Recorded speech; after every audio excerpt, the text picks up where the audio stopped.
22 March 2017 বিদ্যুৎ বিভাগের সচিবের সঙ্গে দায়িত্ব পেয়েছেন ডক্টর আহমদ কায়কাউস। কিছু গুরুত্বপূর্ণ ফাইল দেখে তার চোখ কপালে উঠল। ফলে দ্রুত তিনি তৎকালীন প্রধানমন্ত্রীর অ্যাপয়েন্টমেন্ট চাইলেন। অ্যাপয়েন্টমেন্ট পেয়ে গেলেন সেদিনই। রাতেই শেখ হাসিনা তাকে গণভবনে ডাকলেন। ফাইল নিয়ে সময়ের আগেই পৌঁছে গেলেন গণভবনে। সব ফাইলেই বিপুল পরিমাণ দুর্নীতি, যে দুর্নীতির টাকার অঙ্ক প্রায় 10,000 কোটি। শেখ হাসিনা ফাইলগুলো নিবিড়ভাবে দেখলেন, তারপর বললেন বিপুকে পদত্যাগ করতে হবে। সঙ্গে সঙ্গে তিনি ডাকলেন তৎকালীন মন্ত্রিপরিষদ সচিব শফিউল আলমকে। তিনি বললেন, বিপুকে বলো পদত্যাগ করতে, না হলে আমি তাকে সরিয়ে দেব। মুহূর্তের মধ্যে সেই কথা বিপুর কানে চলে গেল। তৎকালীন গণভবনের ব্যক্তিগত কর্মচারীরা, যারা শেখ হাসিনাকে চা পানি ইত্যাদি সরবরাহ করতেন, তারা এ তথ্য ফাঁস করে দিলেন বিপুর কাছে। বিপু মুহূর্তে যোগাযোগ করলেন যুক্তরাষ্ট্রের সজীব ওয়াজেদ জয়ের সঙ্গে এবং সেই সময় ব্যাংককে অবস্থান করা রিদওয়ান মুজিব সিদ্দিক ববির সঙ্গে। দুজনকে তিনি জানালেন তার ওপর শেখ হাসিনার ক্ষোভের কথা। কিছুক্ষণের মধ্যেই ফোন এলো শেখ হাসিনার কাছে। প্রথম ফোনটি এলো জয়ের। তিনি বললেন, মা, বিপু মামাকে এখনই সরাইও না। কিছুক্ষণ পরে ফোন এলো ববির। এটুকুই শেষ না, শেখ হাসিনাকে ফোন করলেন তার ছোট বোন শেখ রেহানা। তিনজনের প্রবল প্রতিরোধের মুখে শেষ পর্যন্ত বিপুর পদত্যাগের সিদ্ধান্ত স্থগিত করলেন শেখ হাসিনা। 2 দিন পর মন্ত্রিসভার বৈঠকে এ ঘটনা নিজেই বললেন শেখ হাসিনা। বললেন, চুরি ধরলেই জয়, ববি রেহানার কাছে তদবির করে। এটাই ছিল বিপুর খুঁটির জোর। বিপুল আগামহীন দুর্নীতি করবেন, লুটপাট করবেন, কিন্তু কেউ তাকে কিছু বলতে পারবে না। যখনই তার দুর্নীতি ধরা হবে, তখনই হয় জয়, না হলে ববি অথবা শেখ রেহানা তাকে উদ্ধারের জন্য এগিয়ে আসতেন। অনুসন্ধানে দেখা যায় বিপুর মন্ত্রিত্ব রক্ষার জন্য রেহানা, জয়, ববির তদবির ভালোবাসার জন্য ছিল না। বিপুর লুটের টাকার ভাগ পেতেন এরা 3 জন, আর বিপুর সবচেয়ে ঘনিষ্ঠ ছিলেন ববি। ববির গোটা পরিবারই চলত বিদ্যুতের লুটের টাকায়।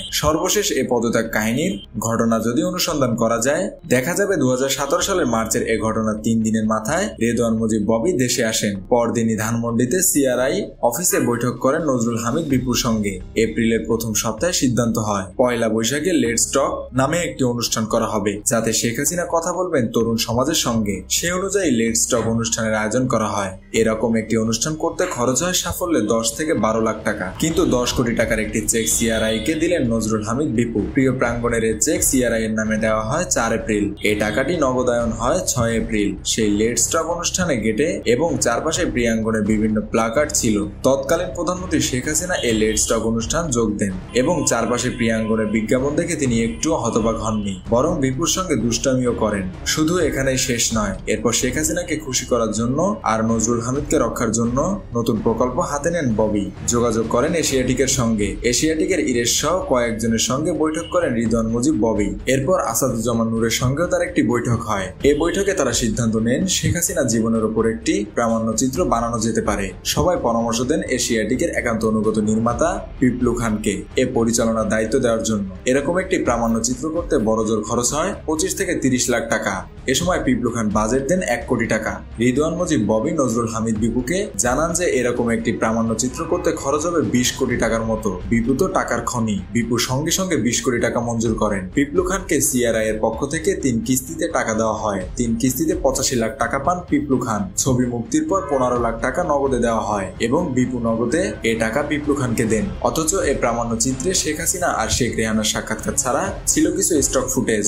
এর মাধ্যমে নজরুল হামিদ বিপুর হাজার হাজার কোটি টাকা দুর্নীতি হালাল হয়ে যায়। সবার ধরাছোঁয়ার বাইরে চলে যান তিনি। নজরুল হামিদ বিপু যখন বিদ্যুৎ খাতে বেপরোয়া হয়ে ওঠেন, তখন ডক্টর আহমদ কায়কাউসারেরও দুর্নীতির হাতে করে শুরু হয়। ডক্টর আহমদ কায়কাউসার তখন নিজেই বিভিন্ন ফাইলের আপত্তি দেওয়া শুরু করেন, নানা রকম প্রতিবন্ধকতা সৃষ্টি করে বিপুকে কোণঠাসা করতে শুরু করেন। এ সময় আবার বিপুর সহযোগিতার জন্য হাত বাড়ান জয় এবং ববি। সজীব ওয়াজেদ জয় ডক্টর আহমদ কায়কাউসকে ডেকে নিয়ে যান মার্কিন যুক্তরাষ্ট্রে। সেখানে উড়ে যান নজরুল হামিদ বিপুও। সে সময় ডক্টর আহমদ কায়কাউসকে ওয়াশিংটনে একটি বিলাসবহুল বাংলো কিনে দেন নজরুল হামিদ বিপু।